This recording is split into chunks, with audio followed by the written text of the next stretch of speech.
হাততালি হাততালি।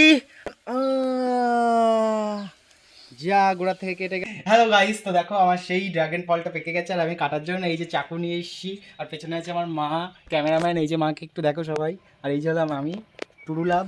তো এসো, এই যে আমার ড্রাগন ফলটা দেখাও। এই যে ড্রাগন ফল, এই দেখো কত সুন্দর পেকে লাল লাল টুসটুস টুসটুস করছে।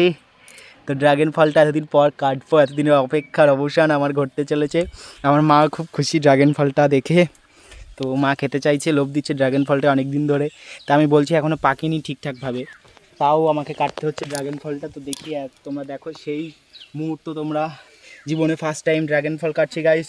হাততালি হাততালি হাততালি দাও, হাততালি হাততালি। কাটছে না কেন? যা গোড়া থেকে কেটে গেল। এই যে আমার সেই ড্রাগন ফল, সবাই হাততালি, আমি ড্রাগন ফল কেটেছি। ও গাইস, এই যে সেই ড্রাগন ফল। আর ড্রাগন ফলটা একটু ছোট হয়েছে কারণ গাছের প্রথম ফল, ওই জন্য ফলটা একটু ছোট হয়েছে। আর ড্রাগন ফলটা এখন আমি কাটবো না, কারণ বাবা বাড়িতে নেই, বাবা বাড়িতে আসবে, তারপরে সবাই মিলে একসাথে ড্রাগন ফল কাটবো। কারণটা হলো প্রথম ড্রাগন ফল, তো একটা আনন্দের ব্যাপার আছে যে কাটবো, কেমন হয় ভিতরে দেখতে সবারই একটু দেখার ইচ্ছা হয় যে কেমন জিনিসটা। তো বাবা বাড়ি আসুক, তারপরে ড্রাগন ফলটা কাটবো। আর কাটার সময় তোমাদের অবশ্যই দেখাবো কেমন হয়েছে। টাটা।